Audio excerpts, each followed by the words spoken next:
The Huffington Post has reported that a mistake done by business leaders in Columbia, Missouri, had left a proposed sales tax hike in the hands of just a single voter.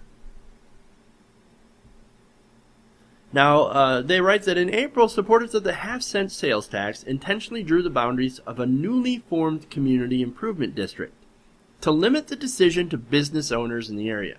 Well, now, wait a minute. So you're going to draw out a district that gives the property business owners in the area representation.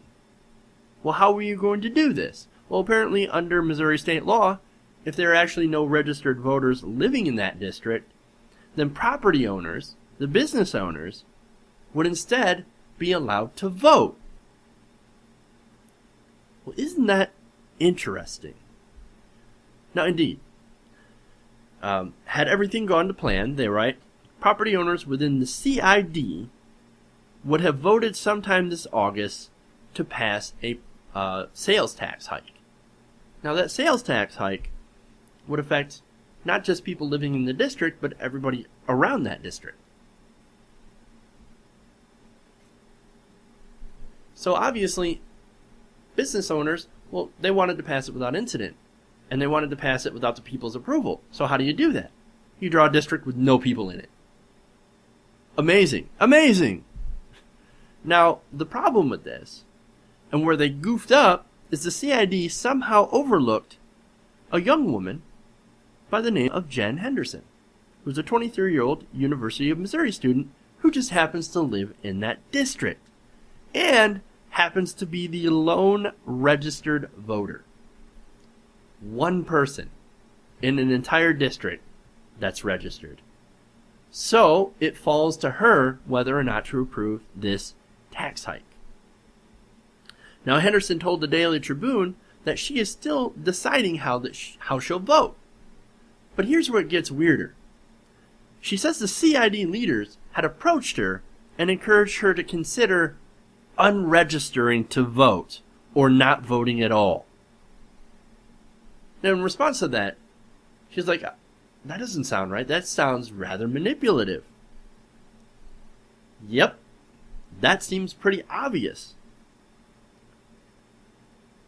So she's the lone person that can approve this sales tax hike in the district, and business leaders want this tax so bad that they're saying you should unregister to vote. That's insanity. Now, Henderson declined to comment to the Huffington Post, and the CID also did not respond to a request for comment. Now, let me get into some of the points here. Let me kind of break this down. So, as I said, they want to pass a sales tax without any voter representation. I thought the whole point of the country was no taxation without representation. This is a clear way to try and get around that. And it's to pass a sales tax, which is regressive. It's going to impact and hurt poor people much more than it would the business owners. And actually, it would help the business owners at the taxpayers' expense. They gerrymandered a new district without voters in it to give business owners a way to pass these taxes on the community. And that is super low. That is super shady. That is undemocratic. Now, why did they do this? Well, it's because the property owners, or the businesses, they're in debt. Who are they in debt to? Well, they're in debt to different places, but one including the city itself. CID director, or executive director, Carrie Gartner, had been asked if the CID would be financially viable without the sales tax increase. She answered no. She said that the CID had incurred significant debt the district hoped to pay down through this tax, including more than $100,000 it owes to the city, and for legal representation, $55,000 owed to Jack Miller of True Media, and a $60,000 line of credit with Landmark Bank. So essentially, they want poor people to pay for the debts of businesses in the city. And they did it by bypassing or attempting to bypass democracy. And they would have gotten away with it if it weren't for Jen Henderson.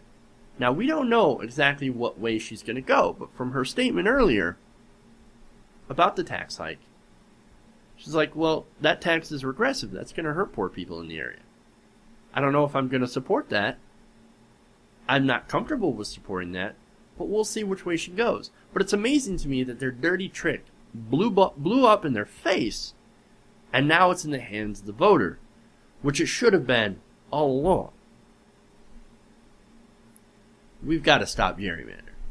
We've got to end the practice of gerrymandering, put independent review boards in place of, in charge of redistricting lines, or else you're going to keep getting this kind of bullshit